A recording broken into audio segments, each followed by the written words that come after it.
back. Now we are looking at example 2. Prove that limit x approaching 3 of the function 4x minus 5 is 7. So notice we want, given any epsilon greater than 0, we want the function values to be within epsilon distance of 7, the limit, you see. Question is, how close should x be to 3? That is, we want to find delta. All right. So, let epsilon be a given positive number, any positive number. We want to find a number delta such that if 0 is less than absolute value x minus 3 is less than delta, this means distance between x and 3 is less than delta and x is not equal 3. That's why the distance has to be positive. So if distance between x and 3 is less than delta and x not 3, then distance between fx and 7 is less than epsilon.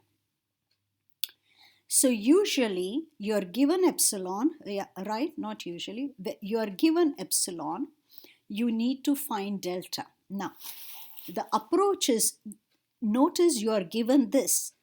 So from here, you want to get this expression. Basically, that's the crux of the problem. From this expression, you need to get this expression. So let's understand this. Absolute value 4x minus 5 minus 7 is absolute value 4x minus 12. Aha! 4 is common. Absolute value 4 times x minus 3. Absolute value 4, the 4 comes out, is absolute value x minus 3. So from here, you are able to get a certain expression. Now that multiplication by 4 here gives me the hint. If I'm given epsilon, delta will be epsilon over 4. Okay? Or even smaller than that. Basically, delta has to be small. How small? That's the part we need to know. So, repeat. This expression simplifies to 4 times absolute value x minus 3. You want to find delta such that if 0 less than absolute value x minus 3 is less than delta, then 4 times absolute value x minus 3 is less than epsilon. So notice this actually implies or is equivalent to absolute value x minus 3 less than epsilon over 4. So that is, we should choose delta to be epsilon over 4. So if absolute value x minus 3 is less than epsilon over 4, then absolute value x minus 3 is less than epsilon minus 4. You understand? This will then become almost a tautology. The only exception here is 0 less than absolute value because you don't want x to be equal 3. But I hope you get the idea how you got delta to be epsilon over 4. Always start with fx minus L, absolute value less than epsilon. You simplify this expression as far as you can, and you have to come up with some argument to get absolute value x minus 3 less than some expression in epsilon. That's your delta. Okay. Now you came up with a delta. Now here is the proof that to show that this delta works. Given epsilon greater than 0, choose delta equals epsilon over 4. If 0 is less than absolute value x minus 3 less than delta, then we know absolute value 4x minus 5 minus 7 is this expression, 4 times this expression. Absolute value x minus 3 is less than delta, so 4 times absolute value x minus 3 is less than 4 times delta, which is 4 times epsilon over 4, which is epsilon.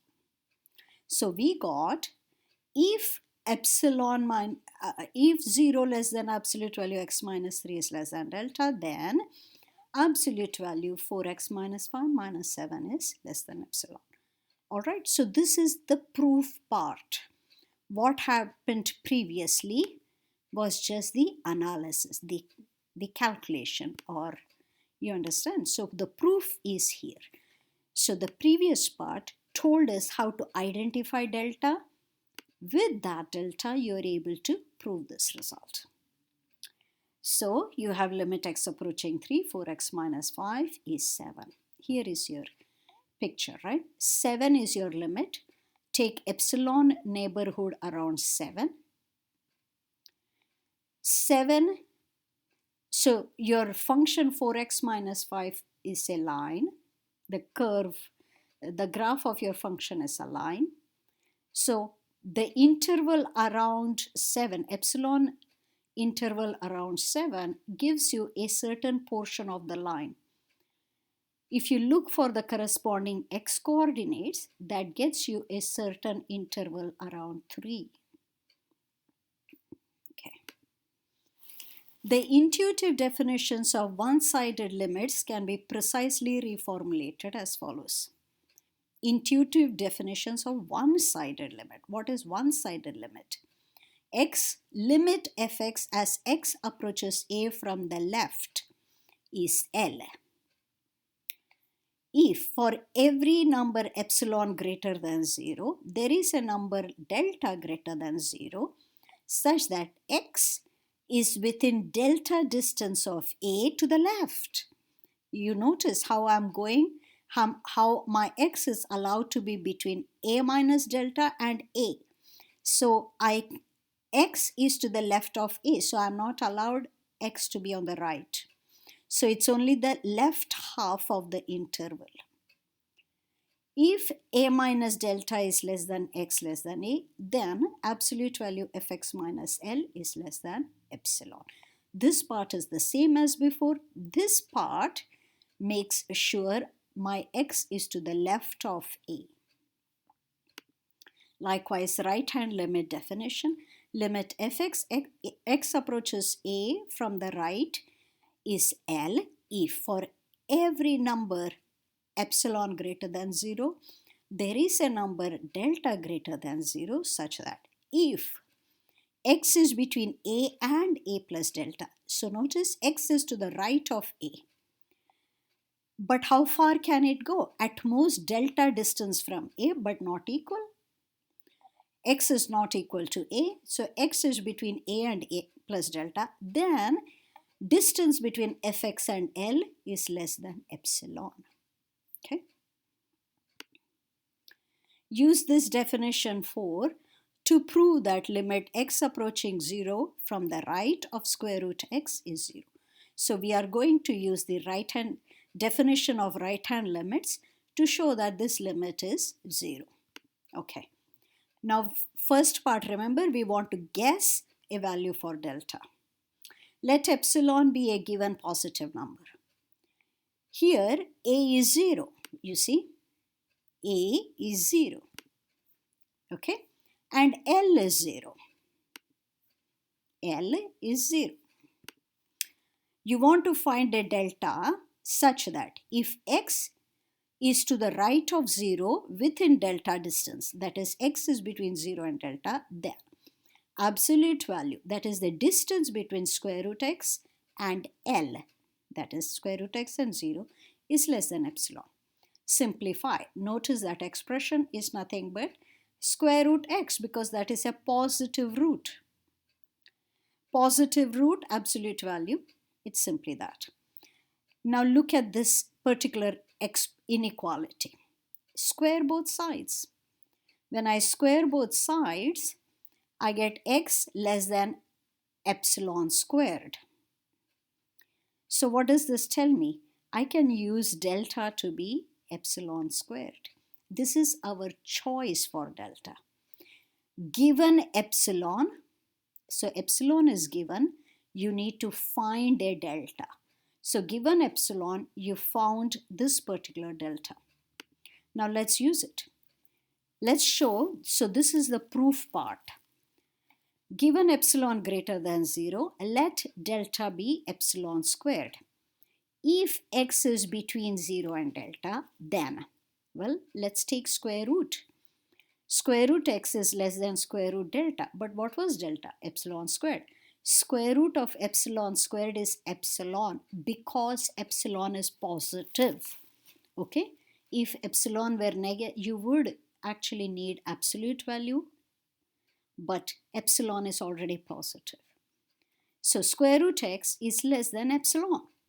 In other words, absolute value square root x minus 0 is less than epsilon. So that is it. That's all you needed. If x is within the delta distance from a, then fx is within epsilon distance of L. That's all you have shown. If this, then this. So our definition applies.